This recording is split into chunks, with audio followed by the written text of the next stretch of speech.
Hello, Rita here. Welcome to New Nail Tech Success, where I help you get started as a nail technician. How you guys doing? Hopefully you're doing as good as I am today. So I'm back at you again with another video. And as you can tell by the title, I'm going to show you how to clean and disinfect your nail tools. You guys, this is very, very, very, very important so that we do not give our clients, or if you're just starting off and just practicing on family and friends, whatever the case may be, we don't want to give anyone any nail fungus, bacterial infection. We don't want to spread any viruses or set the breeding ground for parasites. So we must be very careful, conscientious, thorough, even anal about keeping our nail tools clean and disinfected.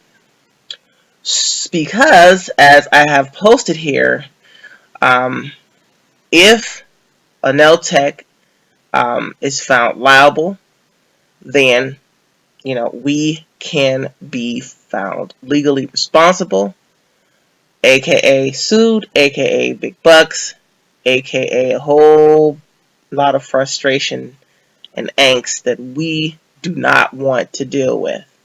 And let me just say here, I haven't posted it, that licensed nail techs have a professional and legal obligation to protect consumers. But if you're practicing on family and friends, and they've been kind enough to let you practice on them, then you do have a responsibility and obligation as well to make sure that their health is not jeopardized in any way. So you want to make sure that you are following proper disinfection techniques, because if you're attempting to become a nail technician, then you need to be getting into the practice of doing this as you are in the practice of doing everything else involving becoming a nail tech. So, yeah, as the saying goes, an ounce of prevention is worth a pound of cure, meaning that if we do the small things that we have to do to prevent the big things from happening, it will save us a world of trouble. So, yes, this is what we want to do.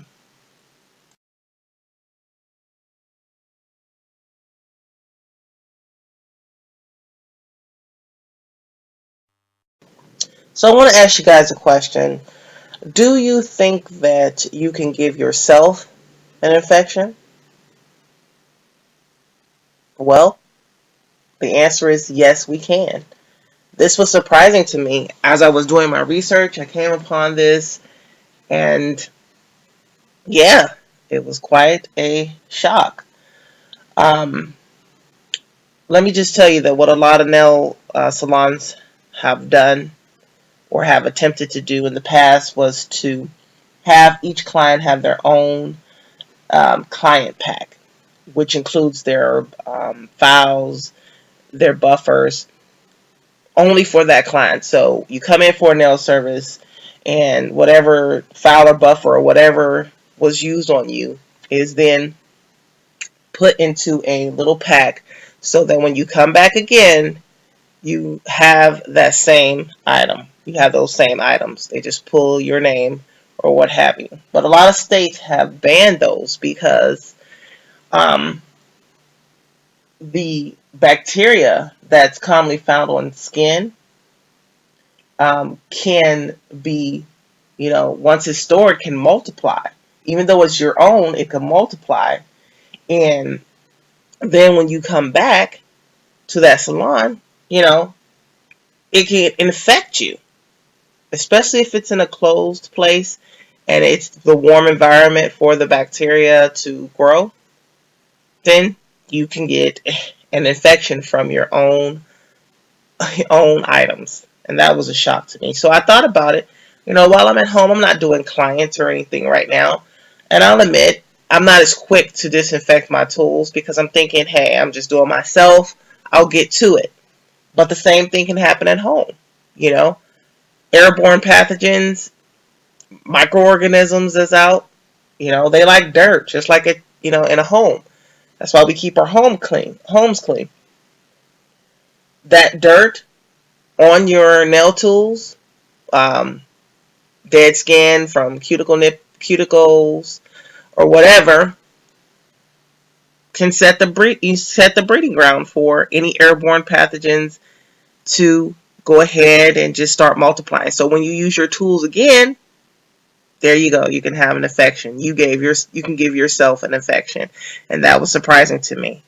So yeah, I'm going to definitely tighten up and disinfect after I do myself each time, because this was a definite revelation for me.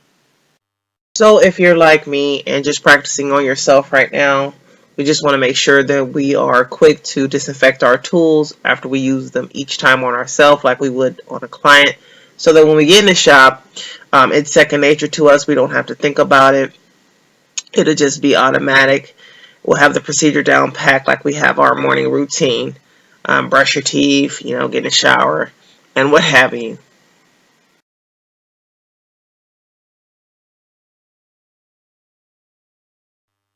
Here are 4 words you need to know in regards to disinfecting your nail tools: porous, non-porous, single-use, and multi-use.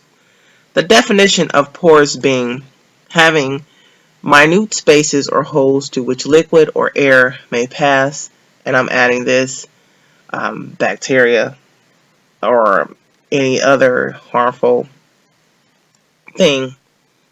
Example being a sponge. That's the most common example. Um, Paper products. Um, we are porous because that's why we put on lotion, so that it can get inside and moisturize our skin. The opposite of porous being non-porous, meaning can't be penetrated. Example of that, maybe a table, plastic, things along that line. And when it comes to our products, single use or multi-use, um, single use, you're going to use it one time and toss it after each client. Multi-use meaning that you can use it over and over and over again as long as they are cleaned and disinfected. So I want to go ahead and show you an example of some um, single use items. Here is the orange wood stick that we use a lot. Manicure sticks, can't disinfect those. Um, Polish corrector sticks, which is just Q-tips. It's a paper product, can't disinfect it. Your sanding bands, they're made of paper. Your buffer blocks, unless they say that it's sanitizable and washable, you can't disinfect those. Your lint-free pads, to remove polish or whatever. Your sponges for application or nail art, you can't disinfect those. Your face mask to prevent the dust from getting inside of you, can't disinfect those. The polish corrector pins, those nibs there, you can't disinfect those either. There's a file back there that I didn't show, but it's not disinfectable either. Unlike this one here that says that it's washable. So if it's washable, it's sanitizable as well.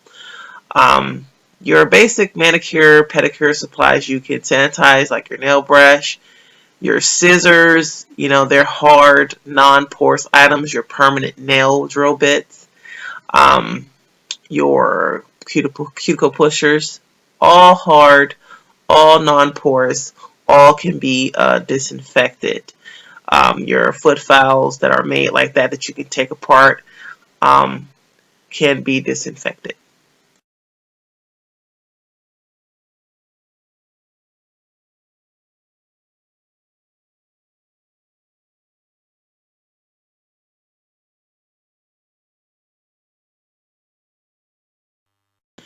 So yeah, you guys, your state board of cosmetology determines, what items you can use, how they have to be disinfected, what kind of disinfectant you have to use, and the way that you have to clean and disinfect your tools.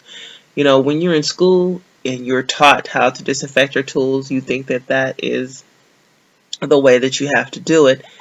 But the end all be all is what your state board of cosmetology says. And I'll have the link in the description box so that you can have a look and see what your state requires, so that you can be in compliance with their procedures. The way that I'm going to show you is just a basic general guidelines using Barbicide, if you are allowed to use this type of disinfectant. I will say that it is industry standard, but just because it's an industry standard, it's the #1 leader, doesn't mean that you are allowed to use it in your state. You may have a different type of disinfectant that you may have to use. So you just will have to just check. Have a question about, what items can be disinfected, call them. They will have the answer. And if you have any questions in general, they should be able to answer it for you as well. Showing is the Barbicide, the bad boy of disinfectants, the #1 in the #1 disinfectant in the cosmetology industry. It's a hospital grade disinfectant, kills germs, fungus, bacteria, viruses, you name it. The hospital uses it, so it definitely will meet our needs in the nail salon. On the side, it shows you how to mix it, what to do if anything gets in your eye, how to store it. Any questions that you have, you should be able to get it answered on the side there. But if not, contact them. I did contact the company several times. They were very helpful answering my questions. Now, no matter what disinfectant you use, you want to make sure that the EPA registration number is right there, like I'm showing you on the left there. That basically is just the EPA, Environmental Protection Agency, giving its seal of approval on the disinfectant, saying that it will kill the things that it says that it will kill. So that gives you the reassurance to know that your disinfectant is working. It's just not a false product out there saying that it will do something and it won't. And so with any disinfectant, you want to make sure that you're using your gloves, your hands are covered, your eyes are protected. I wear glasses, but I'll still be wearing my goggles. I use the Barbicide jars. I like those because they're sturdy. They have that blue slip grip, so you don't have to worry about anything slipping or falling off. They have the stoppers to make it easy to put the tools in and out, and a nice secure lid. And what I do is I put my water in a gallon jug. I make a batch at a time. And so what you want to do, guys, is make sure that you're pouring your Barbicide into your water, not the other way around, because you don't want anything to splash on you.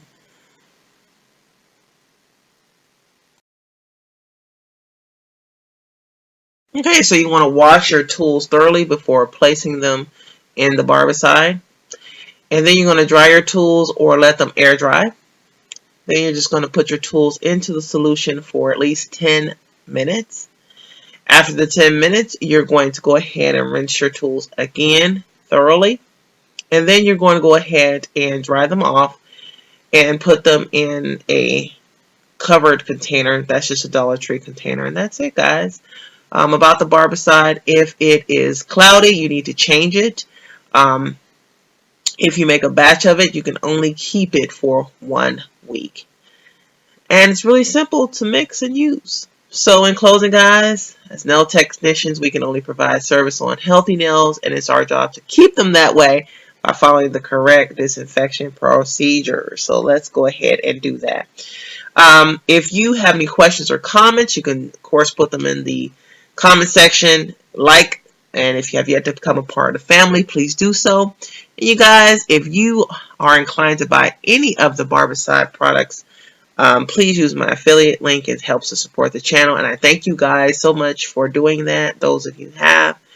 And one thing I want to also say is that for the large things that you want to disinfect, you can put Barbicide into a spray bottle and just, spray it and let it sit for 10 minutes and just wipe it down, and it will be disinfected. Of course, you want to wash, if you're doing on a table, you want to wash it down first, like you would do your tools, and then spray the Barbicide solution. I believe, oh yeah, and keep this out of the reach of children, really out of the reach of anybody, because people just don't read. And until next time, take care.